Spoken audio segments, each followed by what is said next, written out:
Well, hi. It's Romania Black. So the last couple weeks have been pretty hard. I'm not gonna lie. I think that probably the worst decision I made was reading volumes 22 and 23 of Berserk back to back because I was about to go on a vacation and I thought, well, I want to go ahead and get my Berserk reactions recorded so that when I come back, I can start the week and not have to be stressing about it. So that's what I did. I read volumes 22 and 23 within a few days of each other, which was, in hindsight, a very bad mistake because I felt triggered. It really emotionally affected me. And I think one of the biggest things I was telling my moderators about it is I hold myself to a very high standard as a reactor. And I know that I'm just sitting here making content for fun, and it's just so y'all can hear this teacher go on about her own musings and ramblings about the series, but I do treat it very seriously. And I know that reaction content isn't a competition necessarily, but I hold myself up to a high standard. And I felt like I was missing something and that things weren't making sense, and I felt like I was dumb, and I was like, I know I'm not, but I don't get it. And I was like, is nobody else realizing this same thing? And so it put me in a very dark place mentally. So I went on vacation, and that helped out tremendously. I had a lot of fun. I refreshed, recharged, but I did think about Berserk. I was like, I feel like I need to go back and kind of reevaluate, read the comments. And I want to say that everyone was amazingly kind. The comments that I read, I'm sure there were some rude ones, but I didn't read those. The comments I did read were really kind, and I thought that was very, very helpful. It helped to put me in a better mindset and helped me to come to terms with some parts of the plot with Berserk and kind of be like, okay, well, why am I frustrated with this? Why is it annoying me?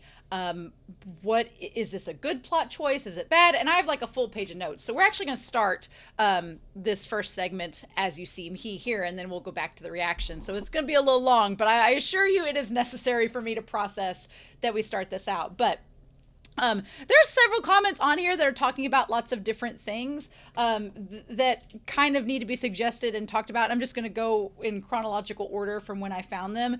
Nathan Rude of 865 says that Guts telling Farnies to pick up a torch and to fight for themselves.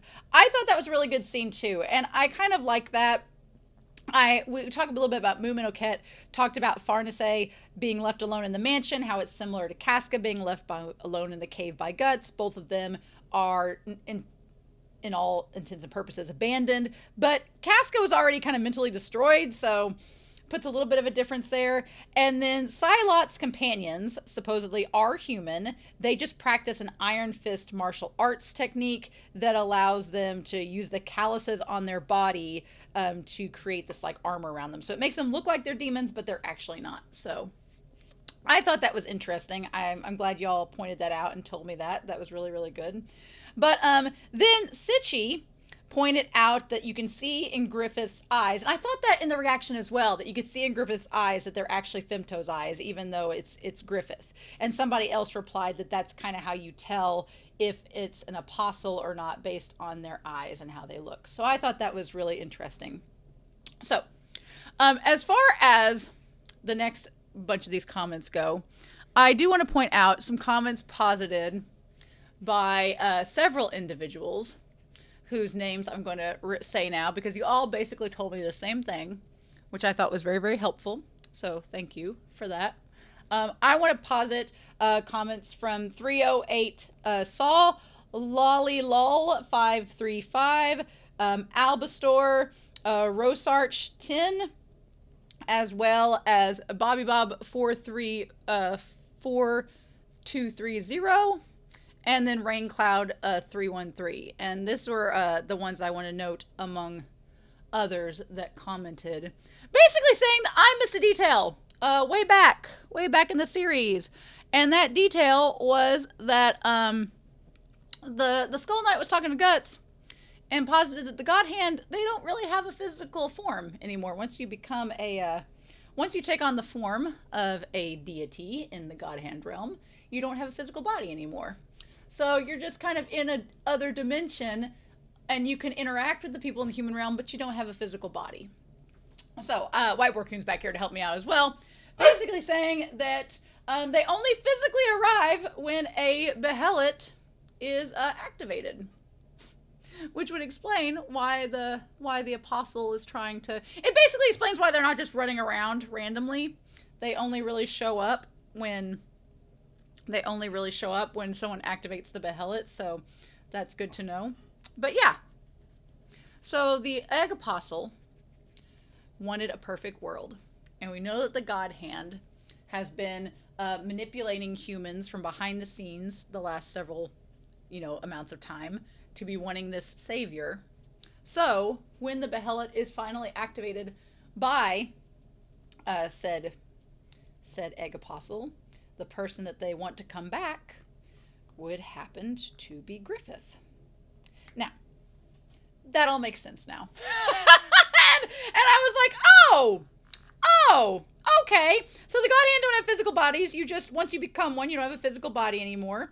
It's just that only an event of malice can technically show them. So that's why we see Conrad in the physical world when the rats appear, because it's all these bodies that have died. That's why Slan is shown in the orgy fires, because it's all this negative energy, just showing up randomly.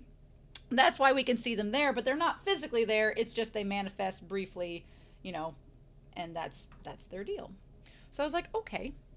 And so the eclipse gave birth to Femto and made him a God Hand. Griffith got to transcend his corporal shell to join the God Hand as a king in the other plane, which I'm assuming that this means that the God Hand, if they are destroyed somehow, I don't know at this point how that would be possible, that they would go into the spiral vortex of hell. I'm assuming that would be their fate. That would make the most sense. But Femto, the old event with the tower and everything was kind of the reverse, where he wanted to go back into a physical body. So I don't know if the God Hand's like, well, from the other dimension, we can't really do much. So let's have one of our own go back to the real world and try to manipulate all these people and cause chaos and destroy the barriers between worlds from the other side. That makes the most sense. And all that makes sense now. I'm like, oh, I missed that, but that all makes sense now. So cool. The only thing I can guess is that the God Hand, my whole thing with them is, why do they care about the other world? I mean, I guess it's boring where they're at, and they need to eat humans, so that's the only thing I can think of. But I'm like, why would you basically have been elevated to the role of a god. Why do you suddenly care about all these sheep? Why does that make any sense to you? Why do you care? And Griffith got to basically, I guess my frustration with him was, I was like, well, you're basically in the form of a deity now. Why do you want to go back and be a human? Are you that much of a completionist? Do you just have to go back and complete your mission to become king? I thought he was a king already, but then someone pointed out that was kind of an anime only thing to tie together the arc. So I'm like, okay, fine. That makes sense. And the egg behelit wanted to use his body to bring a savior into the world, aka Jesus, but the God Hand's been manipulating events, aka the Light of the Hawk, so that everyone in their dreams want Griffith to come back, and the God Hand can usher in this age of darkness through Griffith, who's essentially the Antichrist. All of that makes sense now. I still don't quite. My thing was, in the last volume, it felt like Miura was doing like a Kubo thing, or something you would see in a shonen manga, where it's like, well, we're not getting the ratings anymore, so let's bring back one of the fan favorites and we'll make everybody be like, oh my god, Griffith's back, what? And then get the ratings up again. And I kind of was like, I want to hold Miura to a higher pedestal than that. So I was kind of like, what? But now that all makes sense. And I was like, okay, so there is possibly a reason. We still don't know a lot about the God Hand. We just know that they're using Griffith to come back into the human realm and potentially get all these people to worship them. And that's the other thing kind of too that's interesting, is the thing that gets me about it is, in other stories that I've watched, there has been a world building aspect, right? There's been a world building aspect where, I think of Heaven Official's Blessing, where if you become a deity, your power is based on how people believe in you. And if that's the case with the God Hand, and they only have power if people are afraid of them, then sure, that makes sense why they would want to get in the real world and have Griffith manipulate people because that'll get them stronger. But there hasn't really been like a setup of that necessarily, or it's not been told to us. So I'm kind of like, okay, sure, fine, we'll go with that. But if that's revealed to us later, then I'm fine with it. It's okay. But yeah, so it all makes sense now why they're coming back. Antonio Jose Quintar 8796 pointed out that Griffith or Femto is possibly a perversion of the Catholic Trinity, the Father, the Son, and the Holy Spirit. So that you have like the father and son are both Griffith and Femto together, because Griffith kind of gives birth to himself, right, through this whole incident. And then the Holy Spirit, is it Mary? My thing is, again, I don't think that the baby or that Griffith is tied to Casca unless you consider the act itself. So maybe the egg apostle becomes that. I don't know. We can see about that. But I thought that was interesting. And then they also tried to like have some commentation about Casca being muted because it's a retcon from the Black Swordsman arc when she wasn't there. And they listed like 3 options. And my thing about it is, I'm like, Miura had all of these options. The whole thing of Casca not being there in the Black Swordsman arc, I don't think should be an excuse for her to be muted. Because you could think of a lot of other options out there to explain what happened with that. I don't think it necessarily has to be like, oh, well, she wasn't in this one arc, so we have to mute her to explain it. I'm like, no, you could have thought of something else. And Miura's smart enough to do that. But 2, even if you did do that, my concern is that she's still muted. And it's been how many volumes now? Like 10? And she's not made any progress. Like, she kind of made progress last volume where she defended herself for a hot second. And I was like, okay, now we're going to do something with it. And then nothing happened. She just regressed back to how she was. And that was it. And I was like, okay. And then that's all we got out of it. So I don't know. We'll talk about that in a hot second on Whiteboard Coon. But they made a comment for volume 21 kind of talking about that just a little bit. So then as far as other comments that we got, we had the Citizen of Peace saying that there is a game called Sword of Berserk, Guts' Rage, that basically takes place between volumes 22 and 23, which I thought was an insane choice. We can't have Rosine in a game, but we can have the events of 22 and 23 in this thing. Okay. But basically, it would be hard to play through, but apparently there's also a 2-hour cut story playthrough that you could watch, and it's considered semi-canon because Miura wrote on it, so I thought that was interesting. But yeah, so cool. I mean, I don't think I'd ever play any of the games, but one day when I'm all done with Berserk, I might like give that playthrough a look at. Probably not anytime soon because the volumes are still fresh, and anything that's involved with them, I don't know if I want to interact with, but maybe at some point, who knows? So anyway, from that point, we also have, I will say, CKRA Sycra 2 did a very sweet comment, so thank you, talking about just the idea of how we praise authors and things, and saying that Berserk is amazing. After volume 23, before my vacation, I really contemplated whether I was going to keep reading or not, because volume 23, I'm not proud of that reaction at all. It broke me. I had a visceral breakdown. I was having a panic attack. Literally, when I was editing, I was sobbing because I was having a panic attack during that entire reaction, and I kept going, and I was like, So I'm not proud of that one. And I was like, by the end of it, I was like, do I keep reading? Do I keep going? And I want to thank not only Sycra and others for talking about how Berserk is amazing, but it ain't perfect. And there's a lot of flaws with it. And I think those flaws are important to bring out. And if my journey through Berserk is a retrospective analysis, I'll take it as journalism. We'll take it as news writing. We'll just look at it through that lens. And that gave me inspiration. And then Be Happy, I can't thank Be Happy enough for encouraging me as well, because they were like, you do what you got to do, but here's the benefits that it has. And so that genuinely meant a lot to me. So I really appreciate that. But yeah. So Moomin also talked that this arc is called the Millennium Falcon arc, which that's awful. I can't see myself doing it. Which, fine. The Millennium Falcon, I told Moomin, I was like, how insulting to Star Wars. How insulting to Lando. That you call this arc the Millennium Falcon. How dare you? But whatever.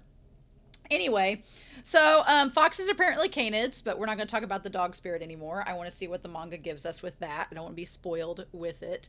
And additionally, they also talked about how people were primed for wanting Griffith back as a savior, right? But they are mistaken and brainwashed by their dreams, right? Which Guts kind of shrugged off that dream when it was brought up, so that part's interesting to note as well. So there was talk about Serpico. Serpico's mom apparently died a year out before the eclipse. I guess they found this out from a guide or something like that, so that's a fun time. But additionally, the baby, which we're going to talk about here in a minute, is considered, as Moomin points out, to be a splinter in the system. And we're going to talk about that in Whiteboard Kun here in a hot second. So basically, yeah.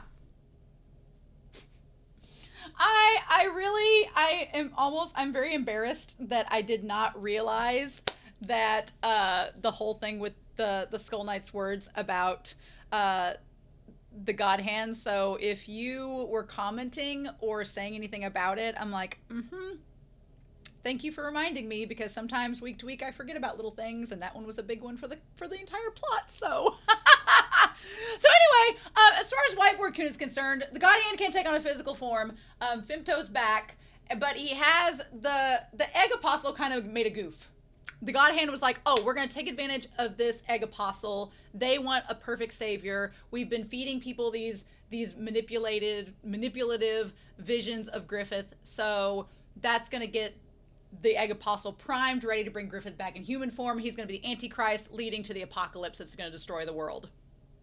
Great. We're on the same page now. The problem is that within that is the baby, Griffith and Casca's baby, which one thing Moomin pointed out was that Casca never had her brand bleed around the baby, and I don't think Guts did either. I don't know what that makes the baby. If it's not a demon, what is it? And maybe we'll find that out. Maybe it's supposed to be a symbol of their love. It's an angel. Is the baby actually an angel? I guess we'll find out. We'll see. But in that same regard, the baby is technically now a flaw within Griffith. Now, Moomin said, and I don't know if Moomin's spoiling this for me, but at this point I found out, so we're just going to treat it as such. I don't want to know anything more about it. But Moomin made the comment that Griffith can't technically harm Guts or Casca, which is why he couldn't harm her when the mountain crumbled. Now, he did make the move to save her, which I'm still, like, aggravated about, because I'm like, oh, you want to seem like a savior now, but you don't want to take any responsibility for what you've done? Okay, Jan, sure. But is the baby as a flaw, or was it the baby that moved Griffith to rescue her and he doesn't know what to do about it? I don't know. So here are my hopes and fears at this point in the manga. Now that I'm caught up, now that I understand what's going on, and I'm like, okay, it all makes sense now. So what am I hopeful for with the rest of this manga, and what am I fearful for? Because, I mean, Be Happy was really kind, and they said, you know, your expectations may not be rewarded. This may not be as satisfying as people are making it out to be for you. And I was like, yeah, that's always my fear going into a series, is when people talk about it being like a god tier, like Berserk, I get an expectation. And when the series isn't delivering on that expectation, it's very frustrating, because I'm like, am I missing something? Am I not understanding? Is it not clicking? What am I missing? I feel like I should be getting something everyone else isn't. And then I worry that I'm like, oh, or is it one of these series that is doing these things and nobody cares and they're still thinking it's great? And I'm like, oh, that's a problem. So that's kind of been my struggle with Berserk, but I still want to read it and find out if it does live up to the hype. I think that's a valid question, because a lot of times people kind of jump on the bandwagon. They're like, yeah, Berserk's the best series ever. But I'm like, have you critically analyzed it, or are you just looking at it at surface value? So my hopes are, my biggest hope is that the baby is revealed to Guts and Casca. That Guts and Casca figure out that the baby is within Griffith. Do I think that's going to happen? No. Do I really want it to happen so that they understand? Miscommunication is one of my least favorite tropes in fiction. especially miscommunication that could be explained. And I was like, ah. So I don't know if that's going to be the case or not, but I'm hoping that that's what they find out at some point, right? So also my two biggest things are mainly that the baby is found out by Guts and Casca, that is explained. Whether Skull Knight does it, Skull Knight's great at exposition. Skull Knight would be great to tell them about it, or that they find out through Puck, or that something happens like that. I hope that that ends up being the case. Whether that is or not, I don't know. My other thing is, I want Casca to get her damn agency back. And at this point, I don't think it's going to happen, and it's going to grind my gears for the rest of this series. But it is very frustrating to me that she's made no progress in 20 volumes.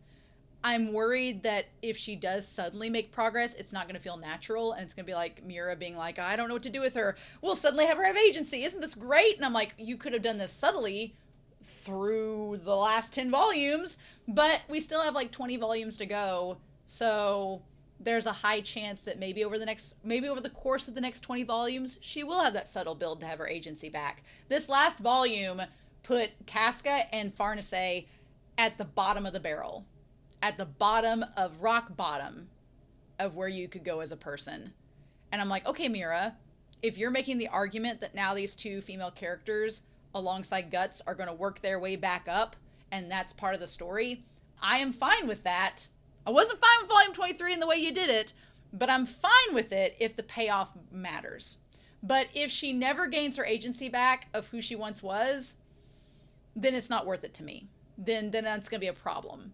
But especially if Farnace makes progress and works her way back up, but Casca doesn't, then I'm going to be like, whoa now, what we doing? Right? Because that seems like a plot contrivance of, well, I can't have Casca get better, then Guts doesn't have anything to worry about. And I'm like, yeah, you know. So that is my fear. And I want, if Farnace can go from the bottom to the top, why can't Casca? And then I want Guts and Casca to watch Guts. I want Guts and Casca to watch Griffith get his comeuppance. I need that. I need it. Whether or not Miura gives it to me or not, I don't know, but I need it. And so my fears are that one of my fears from last volume was that Guts was going to be as bad as the other characters. Like literally 95% of the male characters we've come across in this series have wanted to assault women and get away with it and don't see the problem in it. And for a second, I thought Guts was going to become one of them. And I was like, oh, no. So Guts has really done himself a disservice. And he's going to have to work to get Casca's trust back at this point, because it is like rock bottom, right? Because Miura won't let us have nice things. So my fear is that Guts was going to become as bad as the perpetrators that he's supposedly being a feminist icon against. So that was fear number one. Fear number two was that Casca would never get back to herself. And in my mind, what frustrated me with the last two novels and why I was so triggered from it is because there is this narrative, and I talked about it the last couple volumes. There is a narrative that if women are assaulted, you be quiet. You don't talk about it. We don't say it. And there's been a history, at least in my country, of women speaking up about their assault and being persecuted. Not the perpetrator. The perpetrator gets off, but it's the woman being being persecuted and imprisoned because she did slander against this person that they didn't have evidence assaulted her. And so that is an ongoing narrative. And I know that Miura has no control of what happens in other countries, and that's not his thing, but he does have readers in other countries that read that narrative and see that happen and think nothing of it. So for me, her silence feels to me like a direct reflection on, oh, well, if you're assaulted woman, be quiet. But then you have Guts, who is assaulted, who gets to speak up about it, who gets to have agency and work through it. And he's treated as this strong, powerful character who's doing what he's got to do and struggling through it. And then you have Casca, who sometimes acts infantile and is silenced, and she just needs Guts to protect her. And that's bullshit. So that's the problem I'm fearing, is that Miura is never going to correct that. And that he's just going to have her be this person for Guts to protect, but she's never going to stand side by side with him as an equal again. And that's my fear. And that was my fear the last two volumes, because, you know, at the end of volume 20, it seemed like Miura was like, oh, there's hope for tomorrow and there's sunshine on the other side. And then volumes 21 through 23, he was like, well, but not really. So I'm like, you got to make up your mind, Miura. And maybe from here on we'll explore that. But there was that, and then it just mainly also reinforced this idea that men don't have to face the responsibility of their actions. Like Griffith not having to have any responsibility for the negativity he's caused, not only in assaulting Casca, but also in killing Judo, killing Pippin, killing everyone else except for Rickert. Like, Griffith's like, meh, no responsibility. And I get everyone's comments saying that that's the point. Mission accomplished, Miura. I'm like so hateful towards Griffith, and that everyone just seems like he's the savior, and I'm like, no, he's the Antichrist, he's the devil, he's awful, and everyone's treating him, you know, and Guts is over here like, what the fudge? So I'm afraid that not only will Griffith not have to take responsibility for his actions, but that also my biggest fear is that Guts and Casca will forgive him or have sympathy towards him until they realize that it's the baby. That's my biggest fear. And something else that was triggering me in the last volume was part of my education and background deals with conflict resolution. And in that, during that training, during that coursework, one big thing that kind of like floored me was that we can talk and communicate and understand each other's perspectives, but we are not required as humans to forgive someone that has violated us. Like, we talk about forgiveness in our society a lot, that, oh, it's good to be forgiving and all this, but if you're a victim of something, you don't have to forgive. It's not required. And the thing of it is, a lot of people in the comments would be like, well, there's lots of violence and death, and you don't say anything about that. I'm like, because, yeah, the murdered victims, they're dead. They can't speak up for themselves, right? They're dead. So they can't go back and be like, that person murdered me. Aren't you outraged? No, because they're dead. But someone that's been assaulted, they have to live through that the rest of their lives. So to silence that individual, or to not make that person who assaulted them pay any responsibility, is awful. And I guess that's Miura's point with Griffith right now, but I just, the thought of Casca and Guts being like, well, we just want the old Griffith back and we'll forgive him. Oh, that makes my skin crawl. I'm like, no. So that's why I want them to find out about the baby, and that it's the baby making Griffith not kill them and not Griffith himself. And I want Griffith to pay some comeuppance. I would love if the baby like killed Griffith from within and exploded him.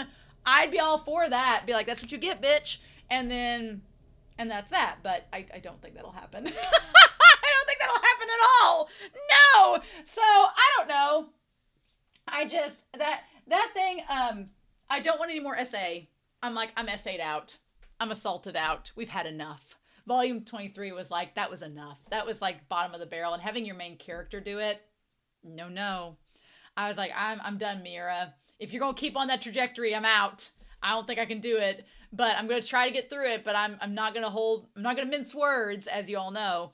And I really don't. Last volume was also very frustrating because the female characters, it's like they suddenly lost the ability to do anything. Farnese couldn't even wave a torch right. I'm like, weren't you in an army? Don't you know how to handle a sword, girl? And like, nobody could do anything properly. Every person with a vagina was irresponsible last volume. And I was like, I know that you're not like this. I feel like Miura is doing that intentionally and it's a contrivance. So, whatever.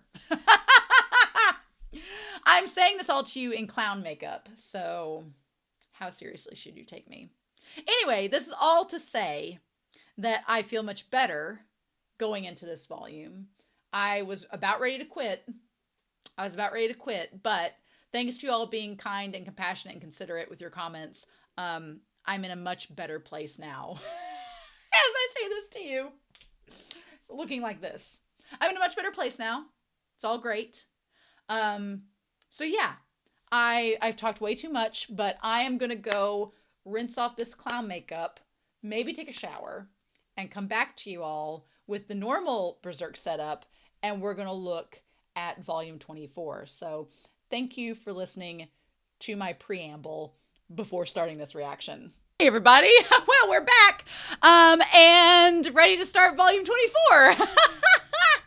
I did have a couple things I wanted to touch base on right before we begin, only because they are things that were not mentioned in the comments that were originally on Whiteboard Coon, but going back through volume 23, I did want to point them out. I did notice that it was Casca, as we've been going forward in the story, has been growing her hair out, which is traditionally a sign of femininity.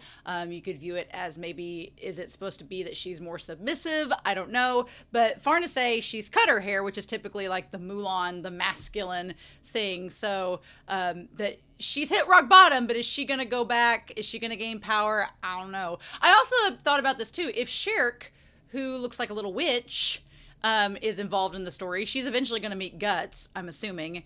Could she be a way for Casca to gain her voice back? Could Schierke help with that if she is a witch or a mage or has special powers? That might be something that'll be interesting to see go down. I was telling Moomin in the comments, the one main reason I wanted to keep reading Berserk is I want to know more about Schierke. She's like a character that I instantly was like, ooh, what are you? And I mainly wanted to read after volume 23 to find out at least who she is and what is about her. So we'll see. Guts feels powerless. And because he's failing to connect with Casca, and he's also dealing with the fact that apparently he had inner demons of wanting to hurt Casca. And it's like, and I get that when you're mad at somebody or you're frustrated or irritated, you sometimes do want to lash out. I don't necessarily like the narrative that Miura is laying down of that. Do men sometimes have inner thoughts of abusing their spouses or partners, and that's amplified by this demon? I'm like, I don't like that narrative necessarily. You should never have those feelings towards your partner or spouse. If you do, you should get out of that relationship. But Miura was never married, nor to our knowledge in a relationship, so what does he know?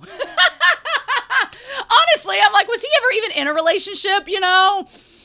I don't know if he's exactly the person to espouse partner romantic relationship advice, but people hopefully aren't taking hints, so we'll see where that goes.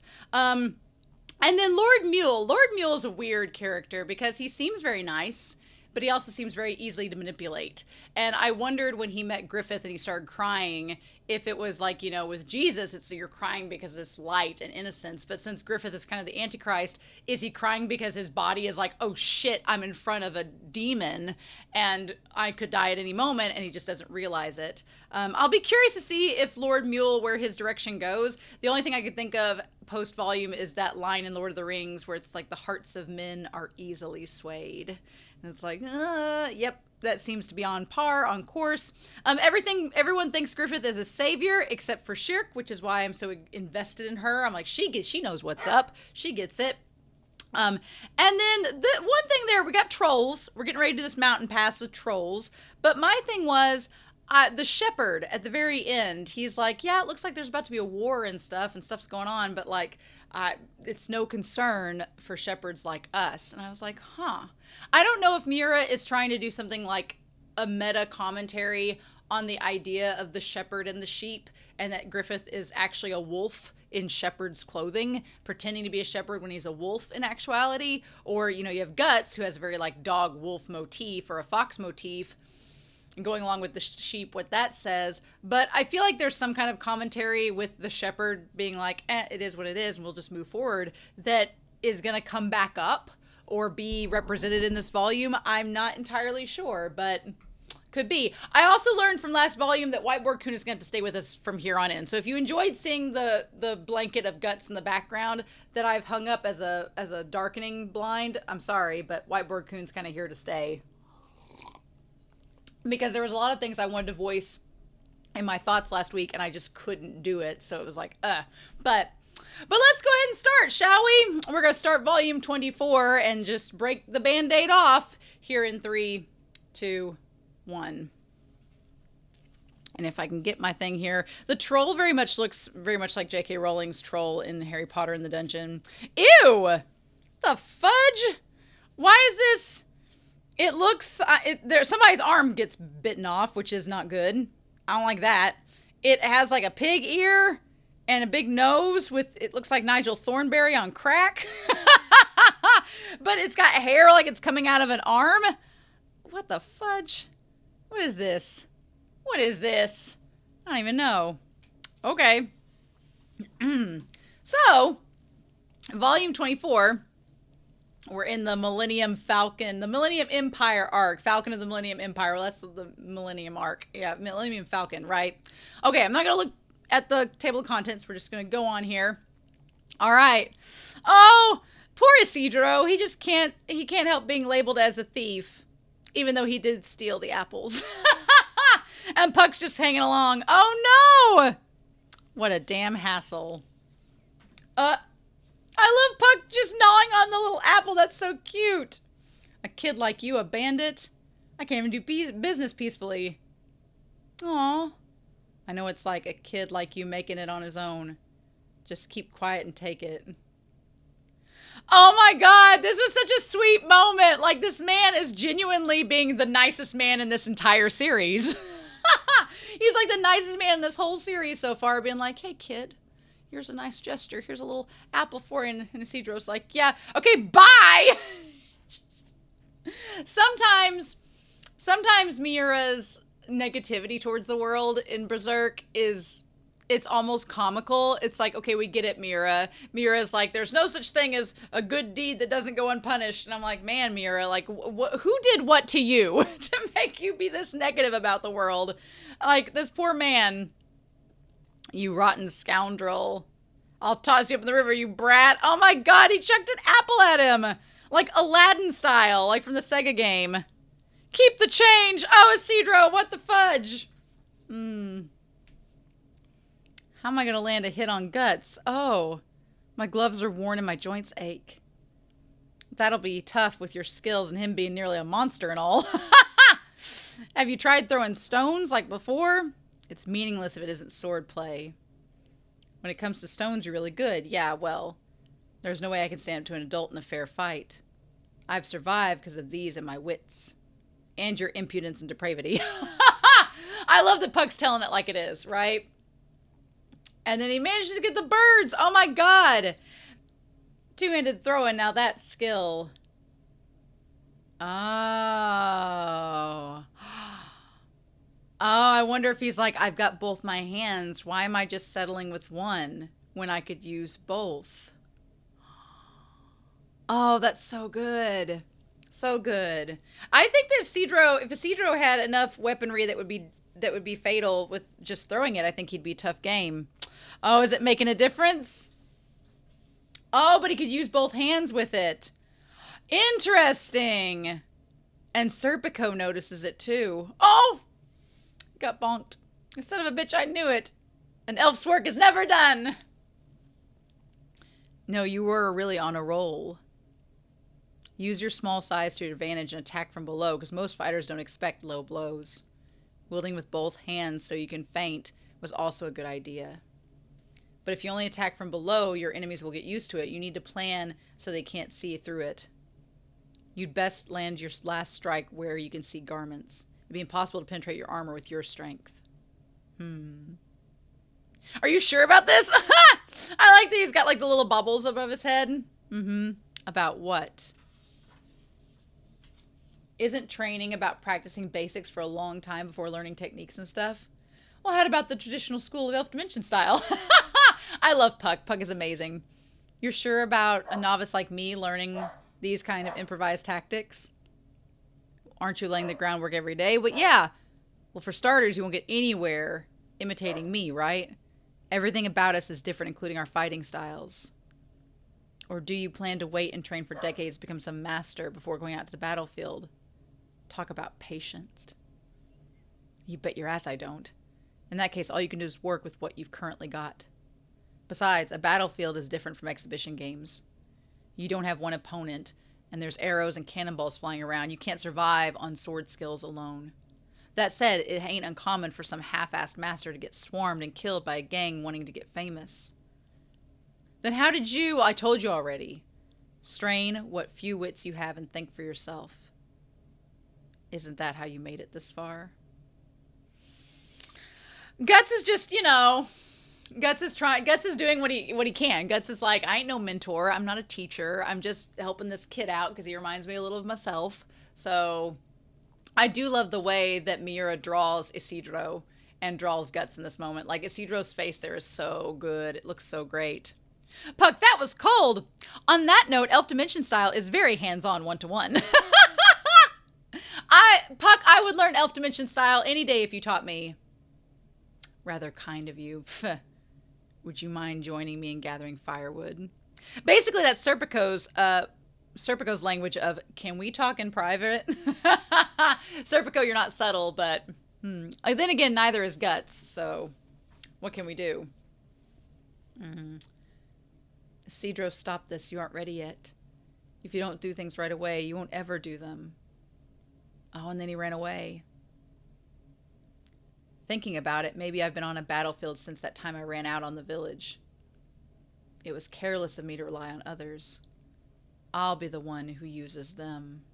Well, now, have we not learned over the course of this series that just relying on yourself is not always the best idea?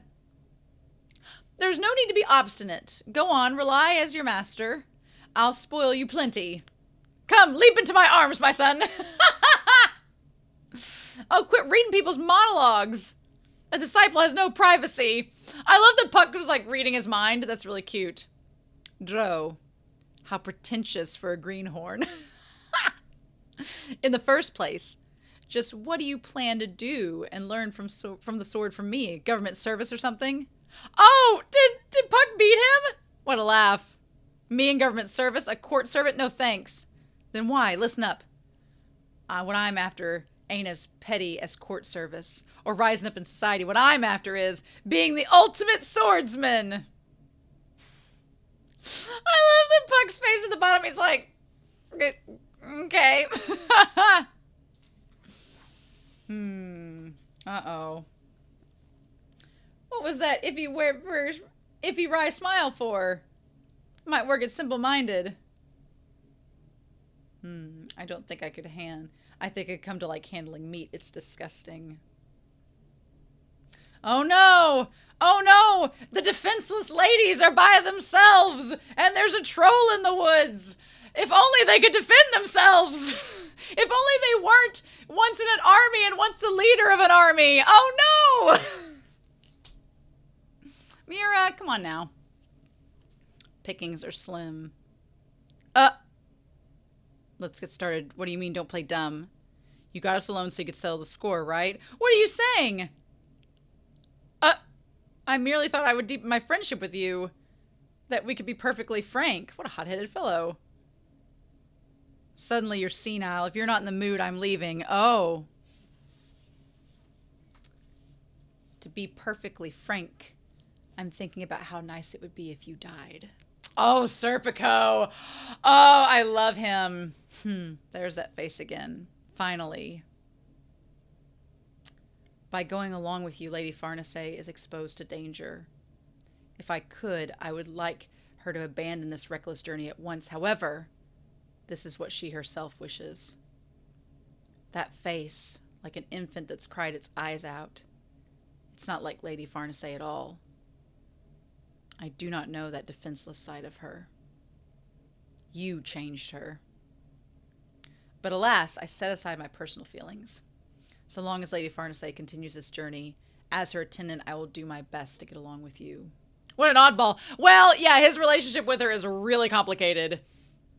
However, if this journey leads to something such as her demise, that is when, as you wish, I will oppose you as an individual. I hope you understand. One more worry for the pile. Well, you wanted to fight him, so come on now, Guts. Ah, well, damn it. What? This troll just grabbed the ladies. A bastard. No, it's not a bandit. It's a troll. Kidnap them in front of me, you creep. A thief's pride won't permit it. Oh, what is this feeling? That's not a human. What is it? Oh! Oh, that's the troll. Oh, well. Well, that is absolutely terrifying. Oh, and look at the axe it's got. Oh, my God. Well, okay. Thanks, Miura. What is that thing? Oh, it's not very big. It's surprisingly like the same size as them. Okay, I thought it was going to be a lot bigger from the way that its perspective was. Trolls. Okay, gross! It's a new species of ape. I like that Puck is trying to be like a scientist about it, but no. Oh, here comes Isidro. Stones, stones. We should hurry and get away. No, wait, it's just one enemy. When you look close, it's not built all that big. Right, I'll take it. Now, Isidro. Oh no, they're gonna die. What do we do? Oh, I love her design. Yes. So, oh, it's a lady elf. Puck. Look. Oh, her hair looks like a blossom. It looks like a little tulip. Puck, you're in luck. There's a lady elf. There's hope for you yet. Okay. Oh, I love that shot. That shot's so freaking good. The witch. Yes. Okay. All right. All right. You ugly monkey, let's do it. I'm not afraid. I'm going to say that it's a troll, so it doesn't have, like, any rationale. It's just going to use brute strength. Oh, my God. Oh, I don't want Isidro to lose his arm. I don't like where this is headed. Oh, it's not nearly as slow as it looks. Shit.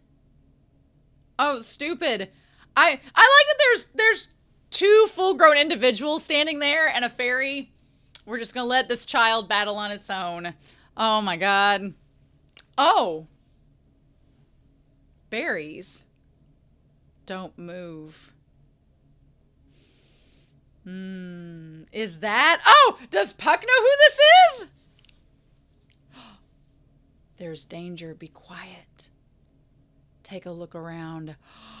Oh my God. Oh, it was just luring them there so that all the other trolls could come out. Oh my God. Oh, well, yeah. And it's like you're distracted by the one until you're ambushed and then you're dead. Oh my gosh. So what is she going to do? Oh, trolls rarely hunt alone. They are sure to form packs. All of you come here. Crouch down, please. Oh, I love this. I love this magic. Listen closely. Whatever happens, you must not exit or disturb this circle. It's magic. This is a magic ritual. Magic? Does that mean... Oh, and of course, Farnese, who's been raised to be like magic is the devil, is going to be like, what? What's going on? But Puck knows about what this is. Oh my gosh, look at her. That's right. That's what it means. She's a witch. Oh, one of me. Wowie. She's like, What she's chanting right now is a spell to protect you from the Shaggies. So you better shush and not bother her if you don't want to die. Huh. Oh, and she's chanting. Oh, I've missed ya. What's the deal? Oh my God. I love the idea that Puck's like, one of my own kind. There you are. Oh, they're going to come and swarm us. Interesting. Back, she says. Oh, like I said, it's magic. Oh, ooh. Oh, and they're like needles. Oh, I love it. Oh, I love it. Does Skull Knight Mr. Waffles know about Schierke the witch? Do they? A witch. What's going on? Oh, man, huh? I used hair as a catalyst to project the power of fire elementals along the flow of Odd. After all, to those not of this world, it's the same as being shot with fire arrows. Odd elementa? Don't bother telling these guys stuff like that. Please heed some advice. It'd be best if you took your leave of this region quickly. No need to worry. We may not look it, but we're pretty used to monsters like those. Begging your pardon, but based on what I saw, the next time your sword skills will cost you your life. Oh, you got schooled right where it hurts. What? I have to go. Oh, wait, you old hag. A little learning's a dangerous thing. Oh, and then of course he's going to grab her and realize she's not old, right? What the? Those aren't old hags. Leave her alone. Now you've done it. Oh my God, look at her. She's so cute. I would cosplay as her as in a second. A kid? Oh. And she bonked him. I was gonna be like, are they gonna try to ship Isidro and Schierke together? Because that would be really cute. But they're kids, so... What gives, Lady Farnsey? What happened? What is he doing? Well... Have an acorn, Monkichi. Why is he acting like that? Is that just a joke?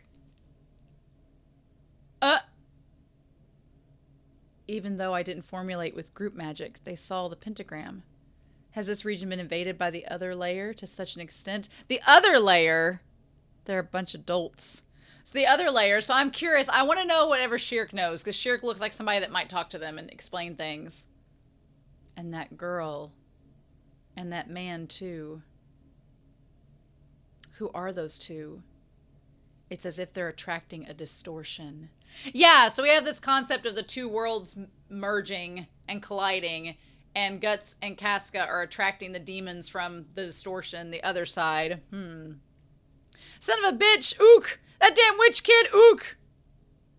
Good job for you. When'll I go back to normal? Oh, she turned him into like a monkey boy? What? Thanks to you, our two women were safe. Blech. I hate that. I hate when people say our women. It's like a sign of possession. I hate it. I see it in real life all the time where somebody's like, I gotta go hang out with my woman. I was like, I'm not yours. I'm like, you don't own me. Oh, I hate it. It's just like, ugh, our two women. Ugh, gross. Quit that. You tell me that makes me feel creepy. I wish that Isidro wouldn't, like, when's he not gonna be a monkey anymore? Monkichi. I mean it. Of course Guts means it. I'd rather nothing like that happen again. It just makes me so sad. I want Guts and Casca to get closer again, but I have no clue if that will ever happen, because after what he's done to her, why would she want to be near him again?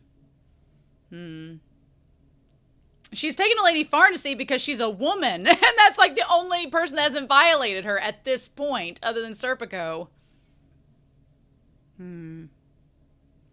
Someone other than me will save you. Oh, I hate that he thinks that. I'm like, don't think that, Guts. Why? For now, that's fine. I would only hurt you. I hate this dog that represents his inner demons. I hate it. I want him to, like, kill it and for it to be done. And I don't know if Miura is intending for him to eventually get to that point where he can kill the dog demon and, like, embrace Casca again. But I hate the idea that he believes that he'll never get to that point. It makes me so sad. And I'm like, Guts, but you can if you work on it. Communication! Damn it! Still, trolls and a witch. Oh, did he go back to normal? Oh, good. Good. I'm glad he went back to normal. I didn't want him to be like a monkey boy forever. It was giving me weird Jumanji vibes. I've seen enough ghosts and monsters recently to be sick of them. Compared to those, they seem a bit fairy tale-ish. Yeah, come to think of it. Who are you to talk? I like that they're like, Puck, what are you doing? Trolls and a witch. Could there be an apostle? Speak of the devil. Here we go. We're not gonna eat ya. What happened? We were attacked by trolls. There were 5 others with me. But they all... Trolls, huh? My village is not far from here. You'll never make it back alone with those injuries. Is there any way we can see him there? It's fine by me. The sun's still high anyway. I can't return home just yet. There's somewhere I absolutely must go. I'm from Enoch Village, and I'm Morgan. As travelers, you might not know this, but this area has for a long time held many legends of elves and witches and the like. Well, imagine that. We were just about to ask questions about that. That'd be nice to know about. Although that is the realm of fable and folklore, there were some who said that they'd actually seen them, but there haven't been any hard proof, and even among natives, there were not many who believed the legends through and through, until that cursed night came. The first night of winter, a pack of trolls attacked the village. Just like they had fallen out of a tale, they emerged from the darkness. I wonder if they're actually demons and the people are just calling them trolls, if that's the case. Yes, ever since that night, it's like the whole world has changed. Ah, I bet they're from the eclipse, and that's the story. As if all had been before was a lie. Not only did they ruin the fields and steal livestock, but they'd carry off our women and children. Because of the war with the Kushans, heavy taxes are imposed on the people of Enoch Village. It was poor to begin with, and it will be all we can do not to starve to death this winter. Now we are raided by creatures of legend. It's a matter of time before our village is wiped out. Well then, do you plan to appeal directly to your lord? Our lord has been dispatched to Verantinus? The castle's empty. And even if we were to tell him, he would send soldiers for such nonsense like trolls. Then what are you going to do? A legend for a legend. A witch. We thought we would request help from a witch. A witch? I'm curious if witches have been there before the eclipse or what the connection is. If they're related to the Skull Knight, how that works. It is said deep within this forest lives a witch in her mansion, and only those the mistress of the mansion wills may reach that place. In any case, the villagers are too afraid to go near, but of old there are sometimes children who've claimed they've saw it. We searched the forest for 5 days, but could find nothing like that. We were unlucky enough to then find the trolls. So there's a witch that casts spells in this forest. Then wouldn't it be a waste of time no matter how long you searched? So then what's this? Elementals. Someone's passed through the barrier. Impossible. Oh, okay. So what do we do now? Oh, can they pass through the barrier because of Guts and Casca? This old familiar feeling. Oh, wow. Is this her mansion? Oh, I love the design. I love it so much. Ooh. Is it weird that it's giving me vibes of the Wookiee house from the Star Wars Christmas special? Is it weird that it reminds me of that? Oh, wow. Oh. The trees are growing out of the house. Or is the house growing out of the trees? This is wild. This is like a fairy tale. Some sparkly things. Are they fairies? We found it. It wasn't a dream. Did I not say some children saw this mansion long ago? One of those children was me. No one believed it in many years past, and I came to think it was just a legend. Oh, wait. I was trying to get payback against the witch. He's like, you're going to get turned into a monkey again. Oh. Wait, so are there demons? No. What's the stone statue? What is that? Oh. Oh, these are the elementals, right? A golem. It's a mud puppet used as a helper to guard the house by witches. Oh my gosh. Oh, no, he's like nice afro. Oh my god. So was he able to destroy the elemental? These things won't listen to talk. Keep back. No, something's different. They're not... I don't think they're the dead. I don't think they're apostles. Oh, crud. Oh, they're all, like, made from mud. Oh, that's so creepy. Or are they, like, spirits from the dead? Are they former demons? Oh, wow. Oh. Should I be scared or just laugh? Yeah, they all look like different little creatures. Mansion of the Spirit Tree, Part 2. I like the moon and everything, the star and the moon. I'm like, are they all just... They all have the same symbol, but what does that mean? So curious. Oh, gosh.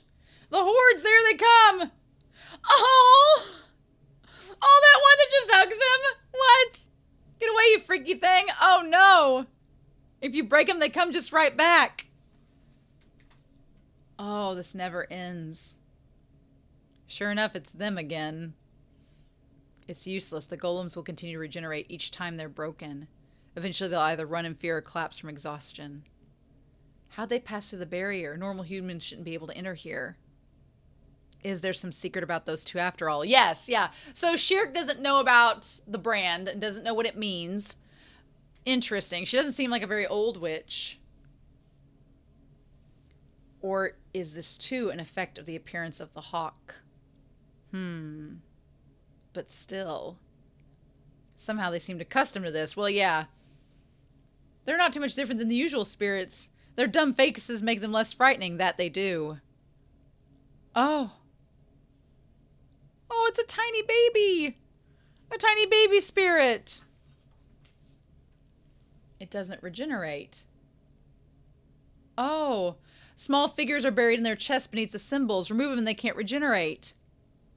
Oh, the game's up. Oh, wow. Okay.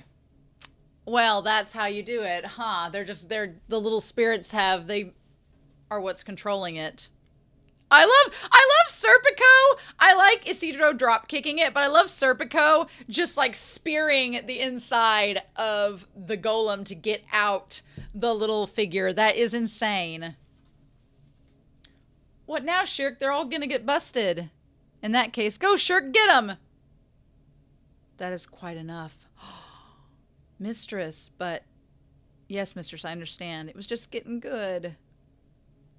Ooh, so there's another witch inside. Well, that makes sense. If the old man saw the mansion when he was a kid, then there has to be an older witch inside, and Schierke is just her apprentice, I'm guessing? Maybe? Oh, I love it. I love her design. Everything about it, it's so classic. It's just like a classic mage, like a little witch. It's so cool. I love it. I knew it, the witch. Guts is like, something's up. Mistress Witch, please listen. You're all welcome. It seems my mistress will see you. Oh, so she's going to introduce her to the mistress. We've been invited. We should have a look at the witch. Oh, I love the inside of this place. This feels so different than anything Miura has ever done so far. Like, it feels 70s. It feels earthy. It feels like Lord of the Rings, like the Shire. It feels it's organic. I've not seen Miura get a chance to draw like really pretty things like this. I love it. It feels like a nest more than a house. Like for a squirrel or something. Magic users live where I came from, and I hung out with them a lot. Ah, the memories. You swindling sprite! I see now why Puck stays with Isidro a lot. Birds of a feather flock together. Don't touch things on the desk. Oh, why do they have the little radish spirit? Oh, no! The little radish spirit, that's so cute. Aren't you supposed to be the witch? Well, I'm Schierke, and I'm still in training.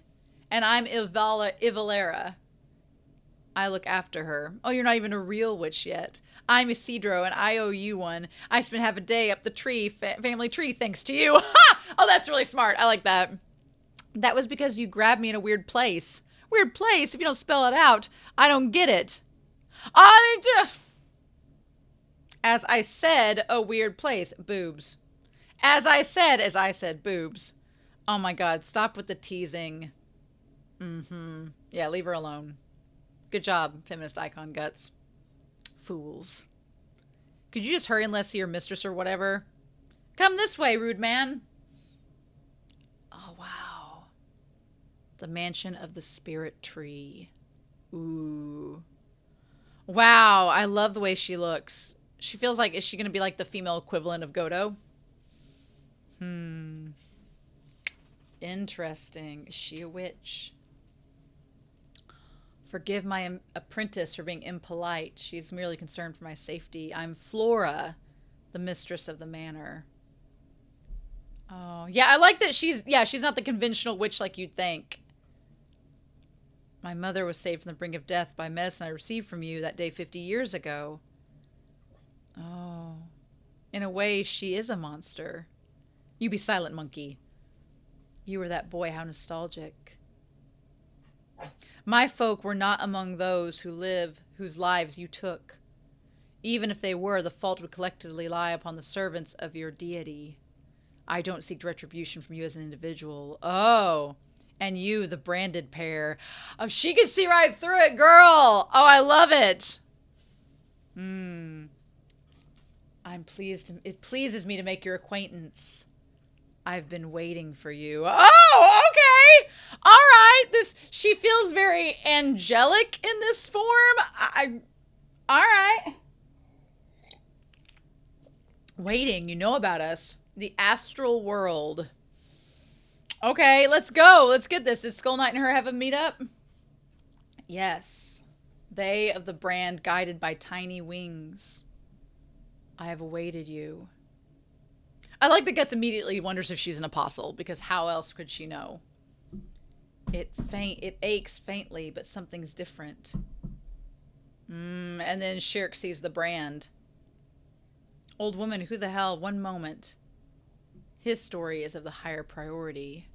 Oh, I like how she just casually says, yeah, hi, I know that you're like the main character and the information I can give you could help solve some of the mysteries of this world, but hold on. Let me answer this old man's plea about the trolls.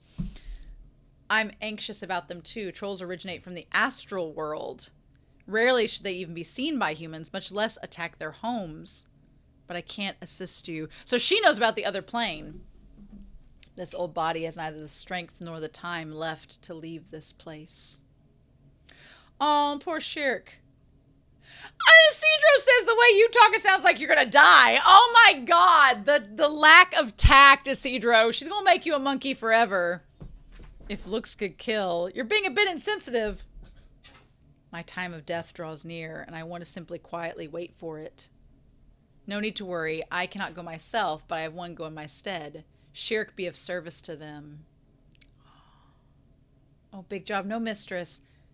It's high time for you two to put your training into practice. You're going to be chicken? How vulgar. No! I like how it kind of, like, Schierke and Isidro remind me of, like, a couple of kids that don't realize that that Isidro has no clue that he's going to eventually like her. No idea, probably. They're like the alternate version of Erica and Rickert. Could I ask all of you please to assist my disciple? Now, whoa. I understand that you're worried about your favorite student, but we've got no obligation to go that far. We've got to stick to our journey. Naturally, I don't ask your help for free. I think I might be of some use to you as well. What? Upon your return, I'll provide you a talisman to protect you the rest of the journey. A charm. Talismans are made by magic, and they're not the same as superstitions. Even them amongst my mistress are special. Ignoramuses just don't understand. Ignoregretfully. Oh my god, Puck. The cursed power of the brand defies imagination. Erasing it is beyond my power. But weakening the intensity of its power should reduce the evil spirits it can draw, or at least protect you against yourselves becoming possessed. I like the Guts is like, that would be incredibly helpful. And thank you, I guess. Due to the immense power of the curse, there is a time limit on the potency of the talisman. Even so, it should hold for the duration of your journey. I'm like this. I mean, I'm like this. She knows all of this. I want to know how. I guess she's this otherworldly being. It'll protect against that.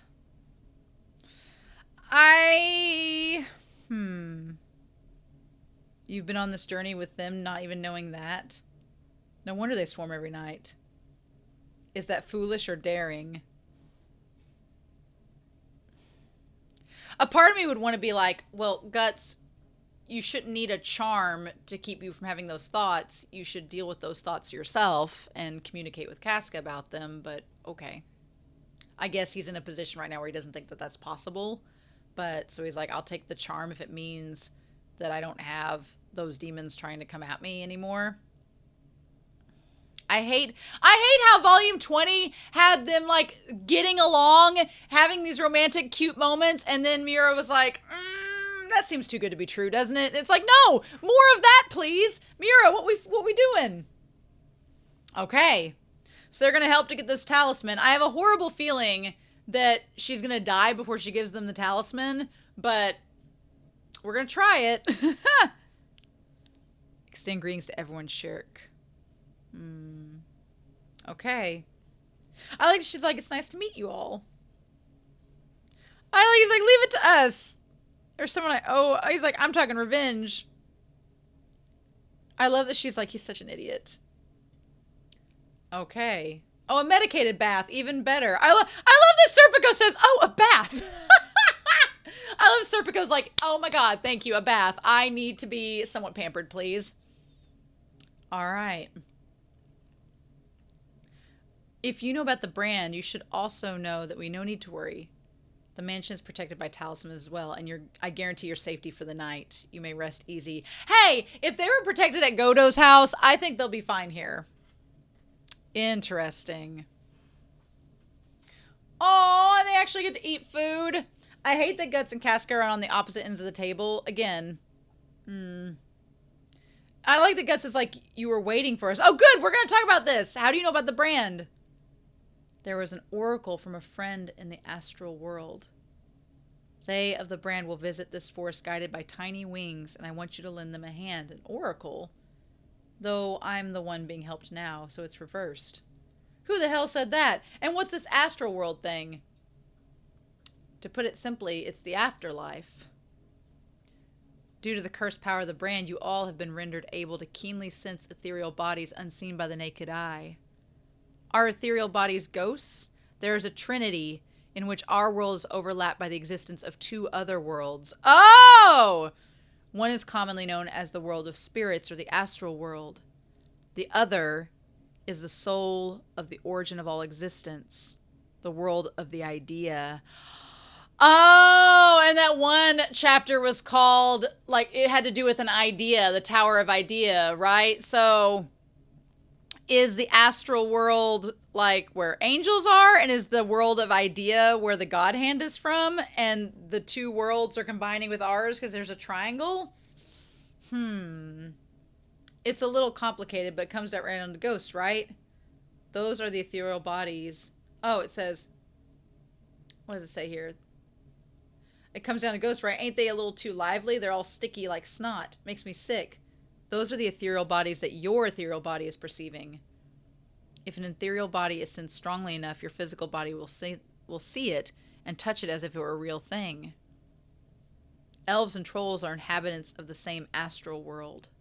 Many people throughout the ages have recognized them as things that actually exist, and because their world view continues to be passed down, we're able to perceive them and touch these little ones. Okay, so like the trolls and the elves are from a different world than the God Hand and the demons, maybe, essentially, right? Long ago, it was quite natural to believe in the existence of elves. But with the spread of the doctrine of the Holy See, one of universal worldview, those who can see them have dwindled. And so many of the elves can no longer interact with humans, and they faded away to some place in the astral world. Oh, so that's why Farney couldn't see me at first. Now that she's seen scary enough stuff, savor the taste! Please do not tease her! Puck, you are glad that Serpico does not, like, fillet you on the spot. Are you sure we're okay to be in your homeland? Don't tell me that it's the afterlife. Oh, that's a good point. Yeah. Is their homeland even still in existence? There's plenty of living people there.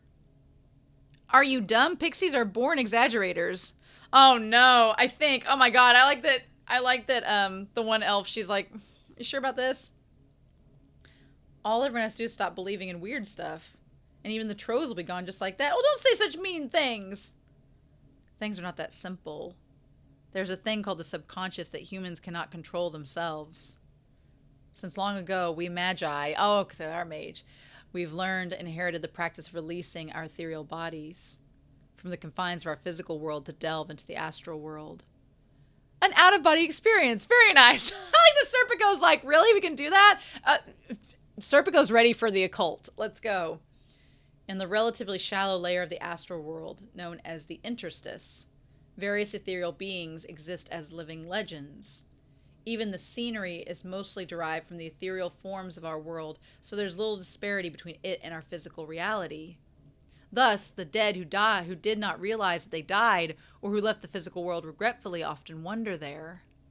Eventually, nearly all become aware of their own death, or become unable to maintain the form of their ethereal bodies, and they pass away from this layer. Then, in the deep layer of the astral world, the scenery becomes to look unimaginably different from the physical world. There exist astral entities with whom the ethereal bodies of mere humans cannot even compare. Angels, demons, gods of polytheism. Okay, so what we have is, in this situation, we have the human world. right? Which is where we are now. And then also, we have kind of skirting the outlines of that is the idea of the astral world. And that's kind of like the afterlife and the spirits. But now, they said that basically it was spirits who lingered, who did not realize they died or left the physical world. So there's all these fantastical creatures there, but you only basically get to there if you, it's basically like if you're a ghost, you go there, right? And then in this deep pocket of it is basically like where the God hand is, right? We'll see in the next page or so. But then there's also like the world of the idea of the soul, and we're going to put it over here.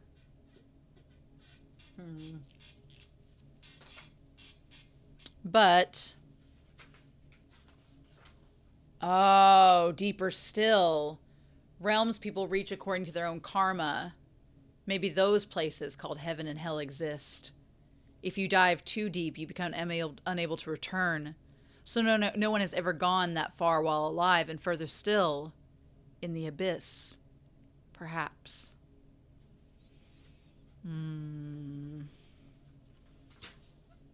Yep.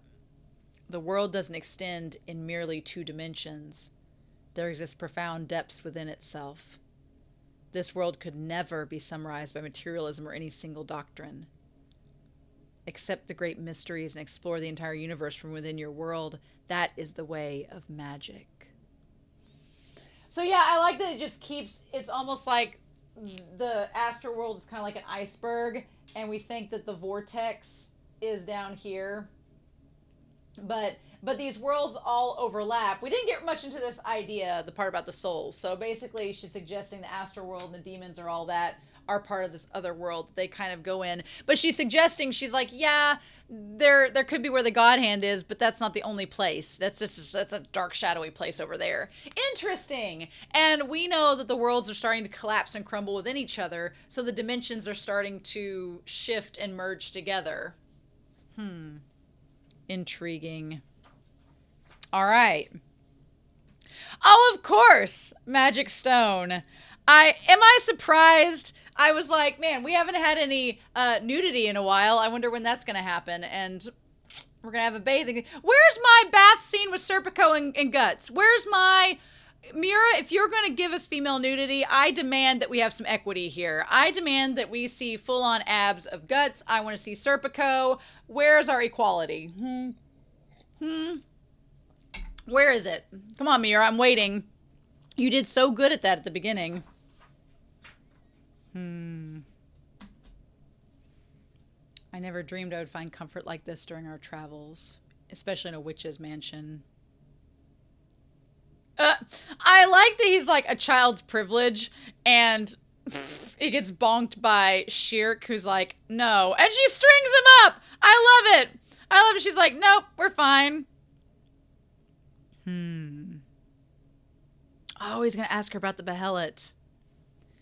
Interesting. Come on now. What are we going to find out? Oh, yes, that is. What's wrong? Does this belong to you? I got it from a certain man. I see. Yes, I know it. All who aspire towards mastering the way of magic do. A behelit. A key that links a deep layer of the astral world to the physical world. Oh, there we go. So the behelit is kind of like a key to get to this deep layer, right? And if you have the behelit, you can get down to that layer of the astral world. A fetish for summoning the 5 angels. That's a witch for you, straight to the point. Okay. I love that it's called a fetish. So tell me the way to use this and summon them. Oh. The brand they carved that into you. Revenge, then.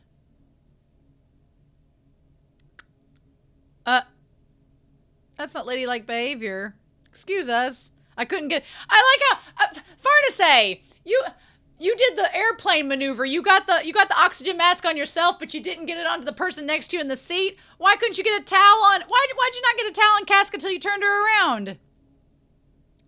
To protect that girl. You are all headed for Elfhelm, correct? How ironic.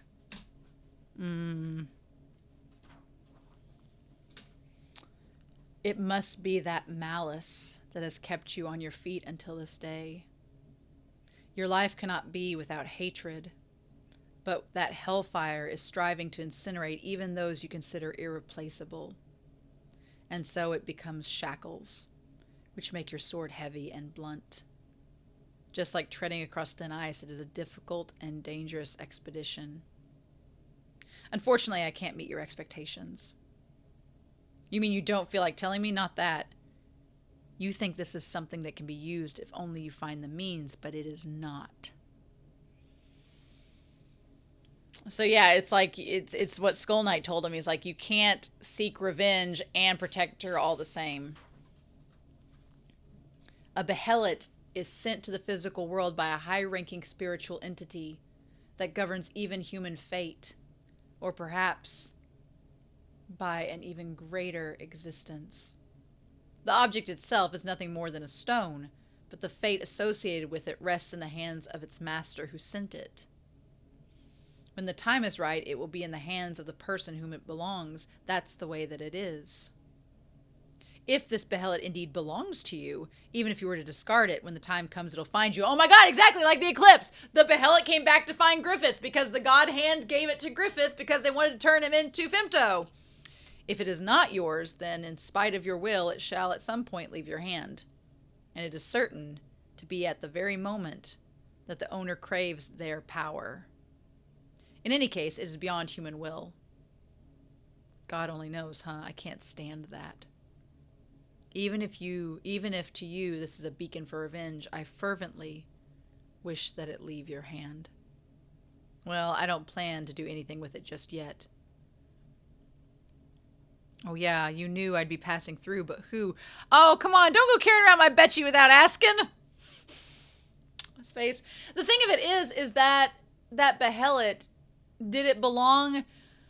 Because he got it from the man who was killed by the Count, right? But was it meant for that man? And Guts just ended up with it? Or was it meant for the Count and the Count ended up saying no? Was it meant for the Count and the Count? Because the one guy stole it from the Count, and then the Count got it back, and then they used it, and then no, he got that from the Thief Lord. Okay, so the one we saw the behelit work that way because the Count got it back from the old man and used it to summon the God Hand, but then he didn't do anything with it. He turned down the offer. And so that behelit that they have is from the Thief Lord, but he's dead, so he'll never be able to use it. So it's kind of just like, it's a dud. It's the behelit is no longer usable. Well, that adds a couple things to this. One, it's nice to know that just anyone can't use the behelit. It has to be a behelit specifically airmailed to you by the God Hand, so that's good to know. The Guts can't bleed on it and it's not going to open back up. It also explains why the God Hand was able to manipulate Griffith, because they planned for all of it. Laws of causality, my ass. They planned for that and knew that behelit would find him one way or another. All right. Yep. But she's like, if you're seeking revenge, this ain't going to work.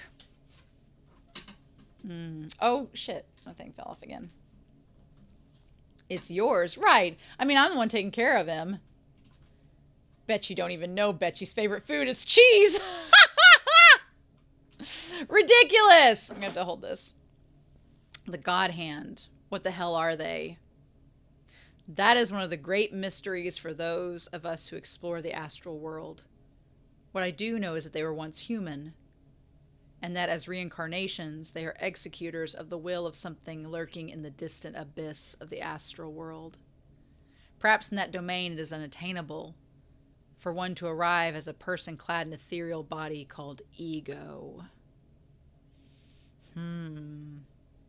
So that makes me think of like the God Hand. They're all trying to get to the truth of the ego of the world.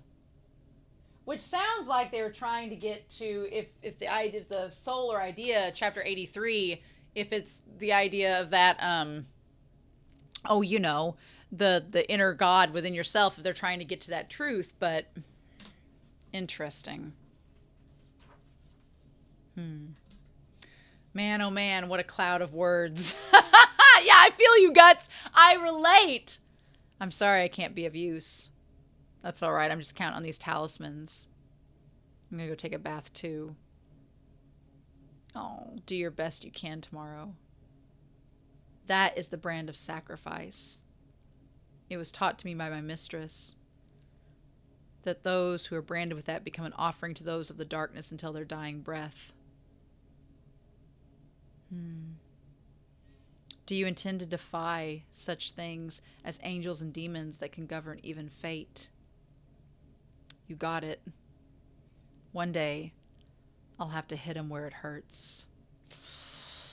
Oh, I really like that shot of Guts, but he looks so much smaller in that moment. I don't know if it looks like that way to you. He doesn't look nearly as like big and bulky as he did in the past, which they've not been eating well or traveling, you know, being able to eat their fill. So if Miura's trying to be more realistic with that, it makes sense. I feel so bad for Guts. Like, he's kind of like all of us. He doesn't have enough information to know what to do, and he doesn't really have the resources, and it's just, it hurts. And seeing like all the scratches and scars on him, I do love Schierke. She's so cute, and I love how pure she is. I'm gonna bathe Betchy too. It's gonna cook like an egg. What's the matter, Schierke? He is foolish, or maybe unenlightened. Thoughts and feelings are indispensable even for magic, but his opponent is a transcendental entity beyond physical reasoning. When I went to Midland by your command to confirm the fulfillment of the revelation, I saw him. An enormous flow of odd that engulfs and charms people. A fortune so strong that no blade of the physical world can touch him, the hawk. He appears to be human, but spiritually he cannot be called that. An existence that no one in the physical world can rival. Surely he is the absolute. Well, except for the baby. The babe with the power. If he is the incarnated form of the fifth angel recorded in the Revelation, if he is the hawk of darkness, then he is dreadful. It was that hawk himself who was responsible for branding him. Girl knows! Then all the more reason, Schierke. We magi happen to possess more than most people knowledge of the many powers imminent to this world. But does not that knowledge itself sometimes render us blind? What does that mean? I don't understand your words. Be not enamored solely with the wondrous marvels, but look closely at the truth that is before your eyes. You see, he is still alive. He contested with fate and survived it, and encountered you, the favorite disciple of Flora, witch of the forest of the tree spirit, Schierke. Oh, I love this. I love this a lot. You wish for me to aid him? It is you who will decide that. God bestows upon us fate, but it is the children of men who choose it. That is my belief. Go and witness with your own eyes what significance this encounter will bear you. Aww. I love that idea that they're bestowed fate, but we are the ones who choose it. I love that. I love, like, we get the choice in the end to do what we want. All right. This has been a very informative and enlightening chapter. I'm glad we've made it to this checkpoint to get some exposition finally. Oh. Did she just drawing on him? It's not on the same level as my mistress's talismans, but the brand should not attract evil spirits for a day or two. I mean, the fact that Guts has gone how many years fighting spirits every single day, and he's getting like a day or two of reprieve, nice. I'm all for that. That's great. Okay. What is this ointment? It's not edible. It's called Femme Fatale ointment. What? It's a narcotic. mixed from almond oil, celery, belladonna, wolfsbane, and the like. Wolfsbane, do you want to see if poison works on elves or not? It dulls the five senses and makes it easier to perceive ethereal bodies. Now is a good time to explain the things I will give you. Oh! Magic fetishes. They are magic arms granted for protection of the spirits. I borrowed them from my mistress. With these, everyone should be able to confront the trolls without even spellcasting. First, for Serpico, this hood and sword. Oh! I like we're just bestowing gifts. It feels like Lord of the Rings. What is this hood? It floats on its own. Look closely. Is it made with bits of real fairy? Is it? Oh. They're little winged insects. What are these little guys? These are wind elementals or sylphs. Oh, wow. This is so cool. I love this. The four states inherent to the physical world: solid, liquid, vapor, and energy. Earth, fire, wind, water, heart, go planet are all resonant with the workings of elementals in the astral world, respectively earth, fire, wind, and water. These little ones are the ethereal forms of the atmosphere that fills this world. Spirits of the wind that blow about the sky. I love that everything has this spirituality, and she's tapping into like spirits of the other world that are within ours. Well, how about that? You guys are the wind that always helps me out. I'm Puck. What are you talking about? They're our ancestors. You're a pixie, right? Pixies are a family of wind spirits. They're all kinds though. You mean I'm a wind spirit? I can't believe the shocking truth. I'm not a chestnut head? So cute. So elves being wind spirits, that makes sense. That is the sylphhood, a fetish granted for the protection of the elementals. He who wears it is clad in atmospheric current and can sweep aside swords and arrows. Oh, I love it. I love that they're all getting like little upgrades in this volume. Also granted, the wind's protection is the sylph sword. The blade is made from a white-shouldered eagle's feather, and the hilt from mistletoe growing on the highest branch in the forest. One swing can generate a whirlwind that can tear the enemy's flesh without even touching it. It looks like a feather duster. Oh no, I'm ready. I'm so excited. Miura's just like, Miura's cooking. He's like, yes, I've got things planned of what we can do with this. Kind of weak.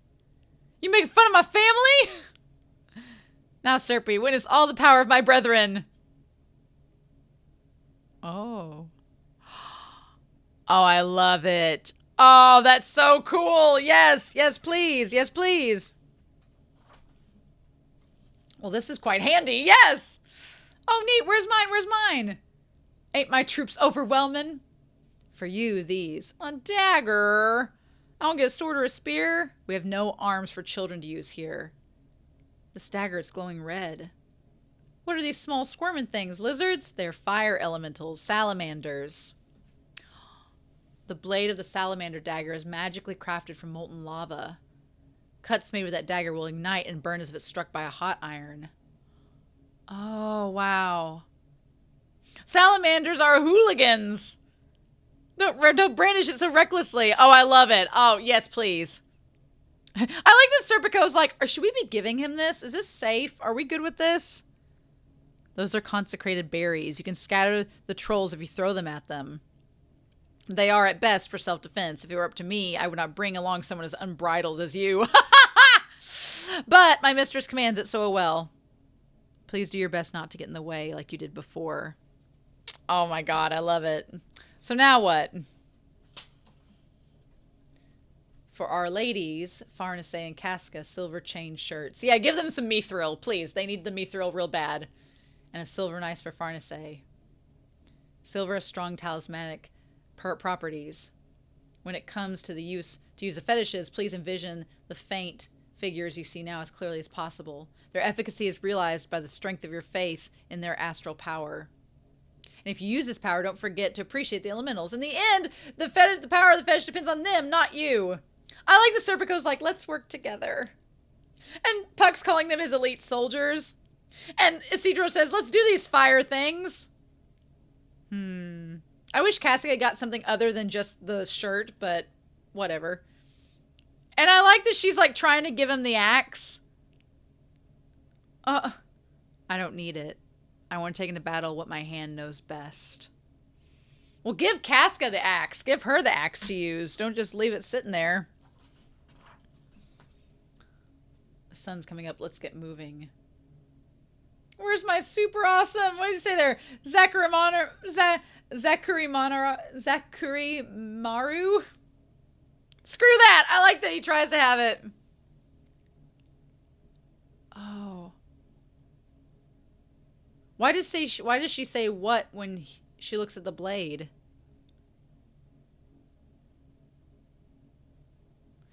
Does the blade have the demon in it? That's always with him?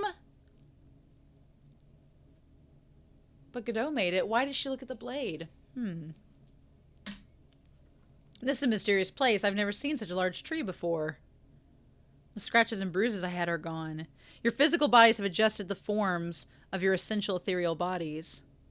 While you were here, minor wounds and new wounds gradually heal. Well, that is very convenient. Yes. We are in the astral world here.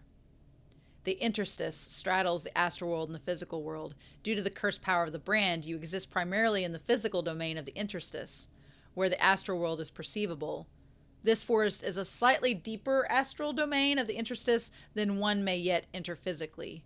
To use an analogy, it's like a shoreline to the sea.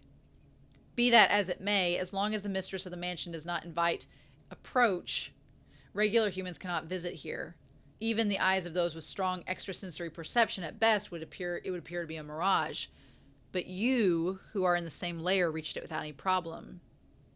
I like it putting the little halo over his head. So we're in the afterlife. We had a near-death experience without even knowing it. In the physical world, this tree rotted about 200 years ago. But while it lived, it was the focus of worship for real arboreal animus in this region. The stronger the power of existence is in the physical world, the longer and more splendid its shape will be fixed in the astral world. Occasionally it takes on a monstrous form, though. Okay, so the stronger, that is tying to why the God Hand wants Griffith here. That ties so much to that. I've been waiting for, like I said at the beginning, I wanted to be, during the clown makeup, I was like, why do the God Hand care? Why in the world are they letting Griffith come back? Like, who cares if he wants to be king? Why should that matter? For Griffith, it's his motivation, so it carries on to be his motivation as Femto. It's like his subconscious, his ego, all of that. But why did the God Hand care about bringing Griffith back? Well, now it makes sense. The stronger the power of existence is in the physical world, the longer and more splendid its shape is fixed in the astral world. So, if Griffith comes here and is basically, you know, their Jesus, and he gets established and has this existence in the physical world, and he doesn't age because he's actually a demon, then he's going to be even stronger in their world. So, okay, that makes more sense. The majority of magic users have established their residences in this layer of interstice. The limitations of the material world are long fixed in a weakened state here. She never shuts up. She's giving us exposition. Leave her alone. So controlling matter with the power of the mind becomes easy. If you become a great magician, you can even fly in the sky. You mean like this? For real? It sounds fishy. I'm sure that's the reason you all are lucky enough to still be alive. There's those sparkles again. The elementals are seeing you off. Mistress, could Casca not at least stay here for your keeping? I appreciate your idea, but not once has any good come of leaving her behind. I know this place is safe, but you can't be certain about anything.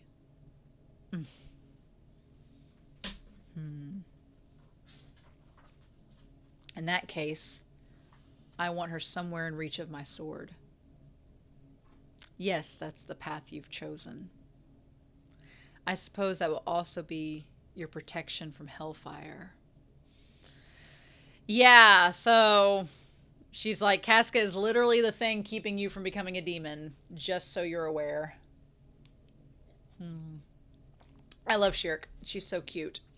Or then Farnese. I might get in the way, but it's like, you can protect Casca. What a total nuisance. It'd be so much easier by myself. I like Schierke's like, oh God, can I not take any of them? Can I just do this alone and get this over with? Yeah, sure.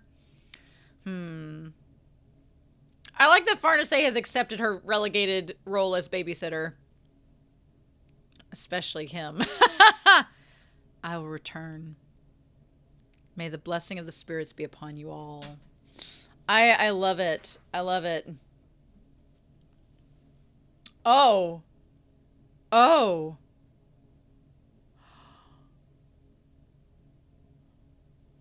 Is it Skull Knight?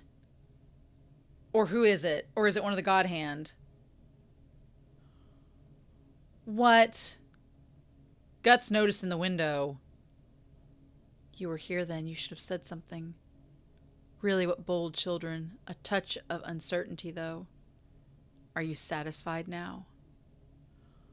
Still, what stroke of fortune brought you to ask a favor of me? Is it Skull Knight? Is it for someone's sake? Perhaps pity for a fellow sufferer? Or are you just using him? Oh my god! Oh yeah, bitch! Old friend! Old friend! Yes, girl! I want to believe the heart of a man still remains within you. Even if I don't do it myself. That one may also be a factor guided by the law of causality. Yes, God bestows upon us fate. The fate called encounters. Oh, okay. Oh. So basically, is Flora the beard for Skull Knight and Zod? Is that what this is? Oh, I love it. I love the idea that Skull Knight was once a man. He was a man. He was a dragon man. I'm going to do the Trogdor theme song. No. Old friend. Yes. The idea that Flora... Why not? Flora kind of had... I was thinking this the entire time. I was like, Flora kind of has a Luca vibe to her, where she feels like Luca, like just this well-informed, kind, knowledgeable individual. And then Skull Knight liked Luca, so I'm like, Skull Knight would probably like Flora an awful lot. And here we are. So that's interesting. So with Skull Knight, you know, this idea of if their existence in the real world, if he was Prince Gaiseric or King Gaiseric and was well known in the physical world and was very established, then in the astral world he would be very established as well, right? So is that why he's allowed to be Skull Knight? I love the idea that the fate is called encounters. I love that. I love that it's called encounters because, yes, every encounter that you have in life leads you to a choice. So you can make that choice. So even within the laws of causality, as long as you make a decision through your encounter, you're still obeying the laws of causality technically, but you do have some free will in it. Yes, awesome. Good. Enoch Village. Ooh. Is that a troll with its little tail that's eating all the horses and the livestock? Oh, and there it is with the hand. Ah, see me with these hands. Oh, no. Oh. Not Ted. Ted! No, Ted! Oh, my God. Well, I'm glad that it was kind of a fake out that I was like, who's going to lose their arm in this volume? But it was poor Ted. Blessed Ted, he no good, he dead. Ted is dead. Hannah, Hannah, you're about to get, slurped. Oh, now damn it! Why? Why? Miura! Hi. Look. I know everybody in the comments are going to be like, Romania, the sexual assault, it's necessary as a plot point. You don't have to rip off her shirt. Why is that necessary as a plot point? But why? Just not needed. Not needed. And then there's all of these other trolls. Ew. Yeah, stab it through its nose. Oh my God. She's like, oh, damn it, why? That was my best blouse too. Oh my God. Well, now they're burying Ted. Everyone. Oh, Morgan, you're back.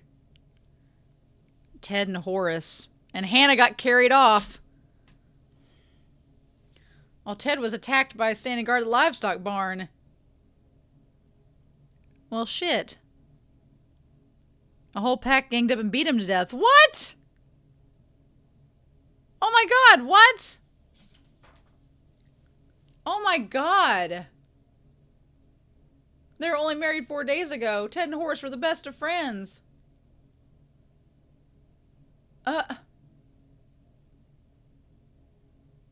Oh. They're elves. Oh, so these people know elves. I just love, oh, the female elf. Her name escapes me. She's just so sassy. And Puck's just like, I don't know what to make of her. Oh, there's no need to be so formal. Oh, I like Isidro tries to be all cool there when Schierke's coming out. Schierke's so sweet. I love her. I love her design. The Honorable Witch. It's no joke. And I love Isidro. God, the way that Miura draws Isidro and Schierke in this volume is so good. The details in their expressions are beautiful. I love it. I'm not using magic to satisfy one's own vanity. Oh, a priest. Oh, this has become complicated. Serpico's like, oh, here we go again. Relying on dubious superstitions like witches won't resolve our state of affairs. What else have you been doing? They have elves. Do you think such things have power to defeat evil beasts? I love the elves are like, well, screw you. With that get up. Are you traveling performers? Well, they do seem like a circus. You're not helping, man. I like that. Yeah, Puck's juggling does not help at all. And everybody's like, oh, performers, of course. I knew it. Little girls don't look like the real thing. Ugh. It'd be wise not to stick your nose into this. Those evil beasts are not the sort of thing you can deal with. This is a test given by God to this village, and all we can do is pray and endure. But Guts has been like, no, that doesn't work. And then Farnesay, it's my performer's blood. He might understand if I drop the name of the Court Supreme. Oh, don't. We've secularized ourselves. The Holy See might be seeking us to be arrested. Serpico's like, you're going to make this more complicated. I wanted Farnesay to say, like, no, we don't need you to sit here and pray. I wanted her to take Guts' words to her and apply it in this situation, but maybe it's too soon for that. Even if that get up is for acting, don't assume such an appearance. If this were the holy city, you wouldn't escape being burned at the stake. Witches and the like are nothing but symbols of apostasy and wickedness. Meanwhile, oh no, Casca fell into the coffin. Oh no, get out of there! Damn it. This is why. This is the one thing that does frustrate me, is that Casca is just either here for a comedic support or to remind us that Guts did something bad and she doesn't want to talk to him. Like, it's just, like, her just falling into the pit, falling into the coffin is, like, so stupid. I'm like, what, Miura, what are we doing? Why?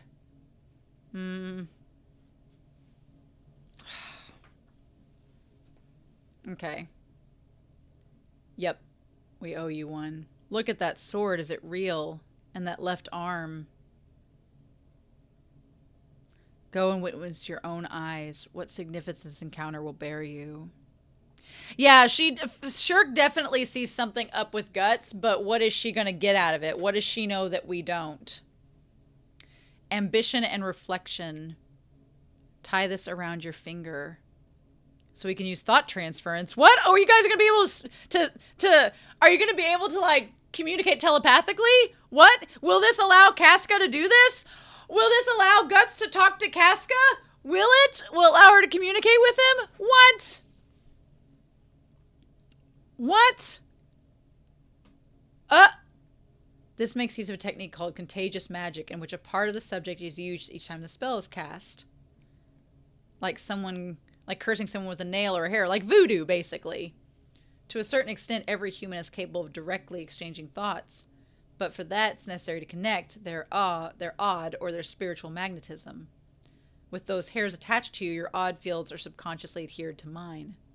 Further, for those who lack training in in the concrete visualization of images, thoughts, before they are given form via letters and words, are vague and inconstant.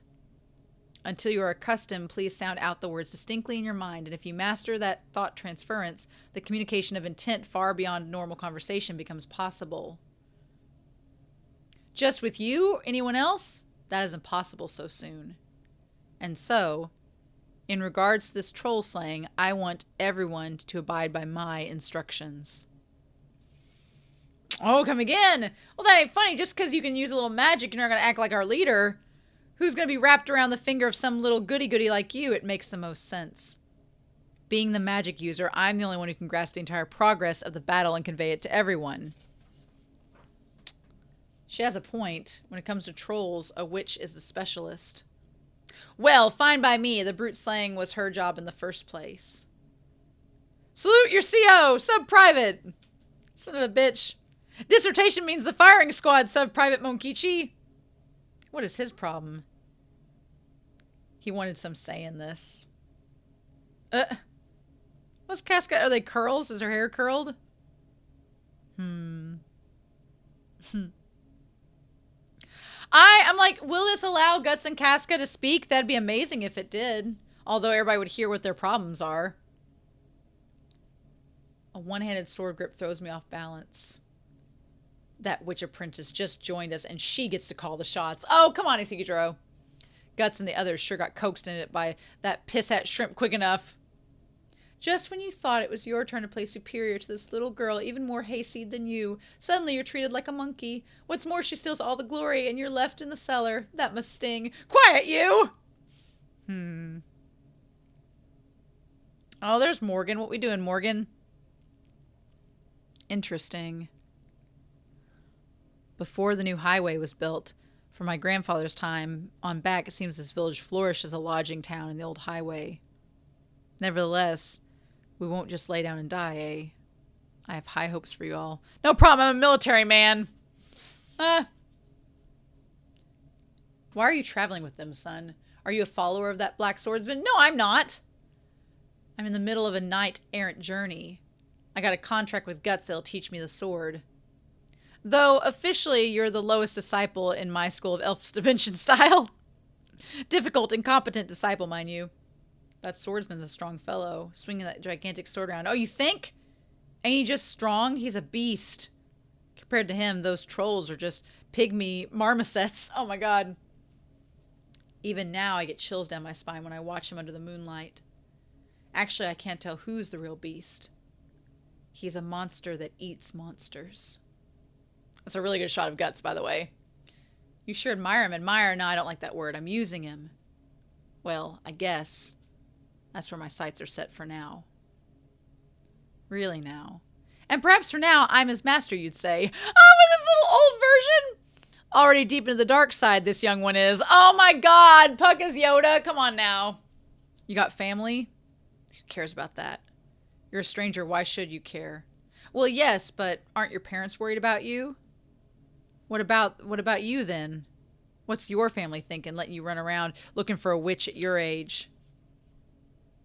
And what's with those villagers? Even if she's no good, you risked your life to bring back a witch and they treat you like some kind of blowhard. They're all heartless. And what about you? You didn't talk back at all. You might as well run away from home, you know. No use cleaning this shabby village. It's too late in life for that. This is where my family sleeps anyway. No, a famine before the trolls. Besides, everyone in the village entrusted their fate to this old codger, and I've got no complaints. Rather, I'm thankful. I mean, here I am at this age, and my dream was fulfilled. I got to see her one more time before I die. I'm like, Isidro, you're going to be like that with Schierke. I have a feeling. It's probably true for all boys, but when I was young, I loved to daydream. Looking for witches, catching elves, I ditched my chores and run around the mountains and the forest at the drop of the hat. Like you said, I imagined that someday I'd sneak away from this tiny village and set sail alone from the high sea from Verantinus until my mother fell ill. I don't remember what happened then, but before I knew it, I was wandering deep in the forest. I'd probably gone there to find the witch to save her from illness, and then I arrived in that place. The medicine I brought saved her from the brink of death, but she'd grown remarkably old. The next thing I knew, I was old. A long time passed, and after so much normal living, a memory's grown vague.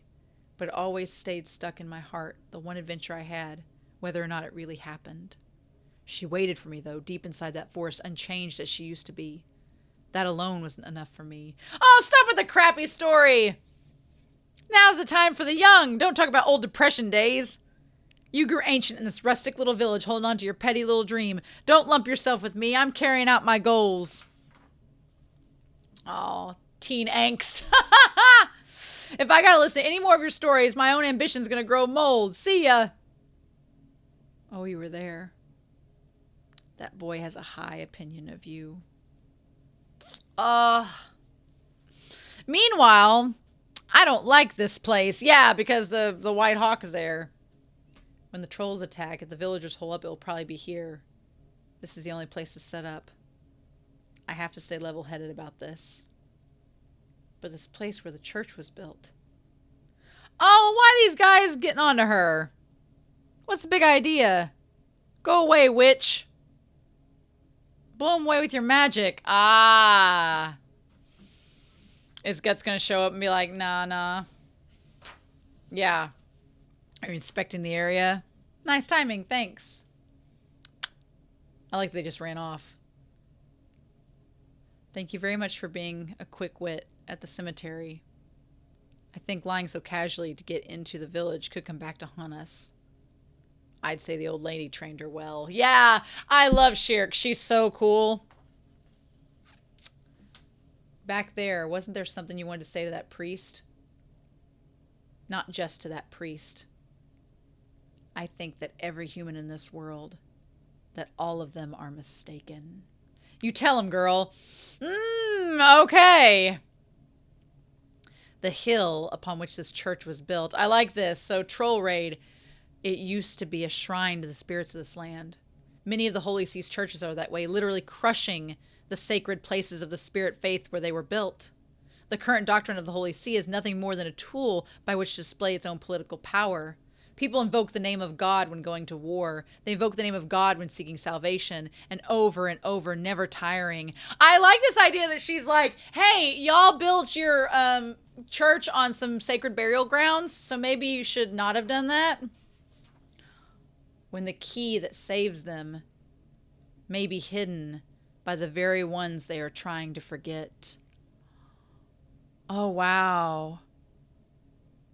I'm so curious about this scene, about the elf watching the two figures run, watching the figures run to the church from afar.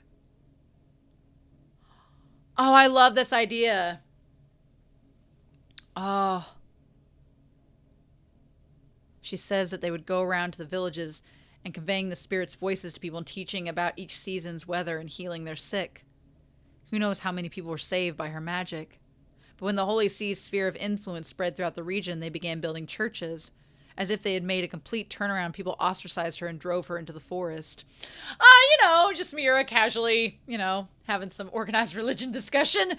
I do like the idea that people drove away the very thing that was helping them. Interesting. Since then, my mistress has lived there, as if avoiding people's eyes and hiding. And now, almost as if nothing happened. I cannot forgive them.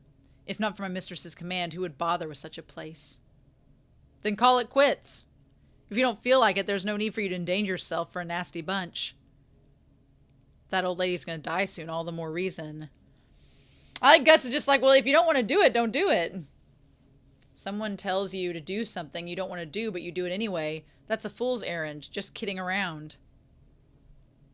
What an ill-mannered, insincere person. I'm the one who brought him along unwillingly. Someone like him could not be my fate. Never. Be still. I'm curious what Schierke thinks she's getting out of being with Guts. But I do like that Guts is like, if you don't have to do this if you don't want to. If you want to go hang out with that old lady before she dies, go do that. You don't have to help us and take on all of this responsibility if it's not something you want to do. Lady Farnace isn't it meaningless to tie the hair on Casca when she doesn't understand words? Well, she did, but Schierke said to do so. Thought transference sends images I really don't understand. Oh, don't move. I think this troll slaying, no, this whole journey in the first place, even now is something I should really stop.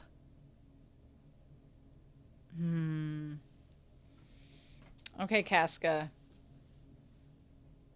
But she has changed. This one thing I couldn't do. That smile on her face. Perhaps it's the best.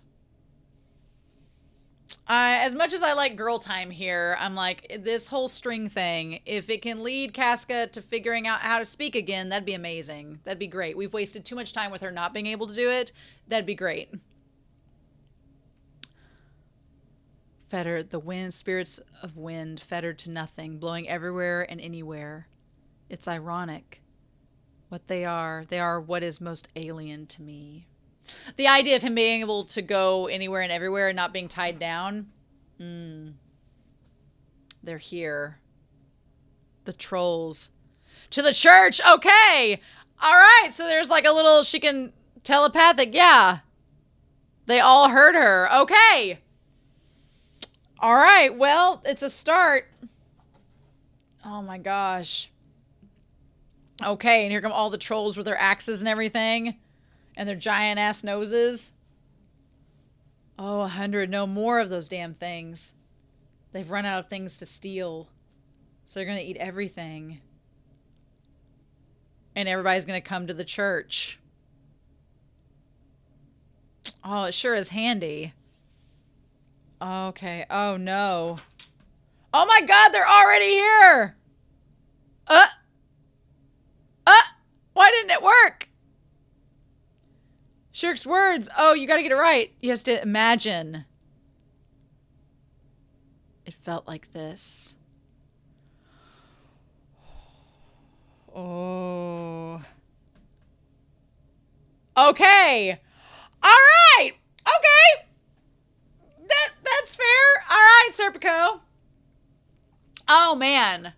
Oh, well. All right. So we just had a big old volume of exposition and meeting Flora and Schierke, who I love. And Flora is friends with the Skull Knight. Of course she is. They spill tea all the time. But yeah. Okay. All right, Miura. Okay.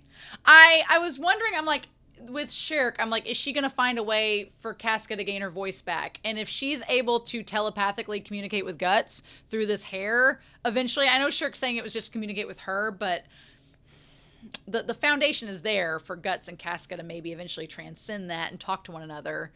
That would be great. And it would be a way for them to do it without having to, like, if they can find a way to communicate just the two of them and not with anyone else, that would be amazing. And if it could give Casca her voice back, that'd be amazing. There is potential with that. There's potential with that, and I'm here for it. So, yeah, so Guts and Griffith, got them on Volume 22's cover. Volume 23, which is like the evil band of the Hawk getting basically gathered together. You know what sucks about that? It's like, what sucks about that with the band of the Hawk is this idea that when you think about it, I was thinking about it earlier today. I was like, man, it's like this new band of the Hawk is basically like if Griffith wasn't attached and had bonds with them anymore, he was just using them for his conquest. But then I thought about it. Griffith never really had any bonds to the band of the Hawk. Not really. He didn't really get close to any of them. They all got close amongst each other, but not with Griffith. He was just always kind of elevated above them. So it's not that much different, except they don't really have bonds with that like that anymore. And then, yeah, I like Volume 24's cover. I like that Isidro is redheaded. I would not have pictured him as a little redhead, but it all makes sense now. I thought he had, like, pink hair or, like, blonde hair, but no, we got enough blondes. Wow, so that was a time. Oh, we do have at the very beginning the posters. I didn't get a chance to look at the posters yet. Oh, well... Ew. I don't like that one of Griffith and Guts. Gross. We have Guts protecting Casca. Cool. All right. Then we have, is this the new Band of the Hawk that has emerged? Is that it? Yeah, it's like the new Band of the Hawk. And then what's the other side? Oh, wow.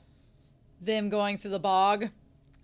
Oh, I like the one of, oh, I love the little mud monsters. I love the one of Schierke. That one's really cool.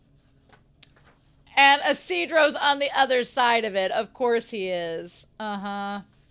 Isidro very much gives off the vibes of that adolescent kid that doesn't realize he's going to have a crush on the female character until he hits puberty. Very much gives off those vibes. So, Well, I'm glad I read volume 24. I'm glad we got some answers. It almost feels like Miura's like, how can I make you hate this series and then reward you if you keep reading? That's literally it. I still have some issues with the handling of Casca, but that's just going to be my personal beef because I love Casca's character and I feel like Miura's doing her dirty. So, but I'll keep the faith and keep following along and see what we get and go from there. So, but in any case, I'm really excited to get to volume 25 and start deluxe volume 9. So this was a very much needed volume after all that madness. So we're going to fight trolls next week and see if we get back to Flora and she's not dead or not, or if her and Skull Knight are going to be having a little tryst. Who knows? So in any case, I am excited to hear your comments down below. I hope you all have a wonderful week. Please stay safe, take care, and yeah, I'll be back very soon with more Berserk. Bye!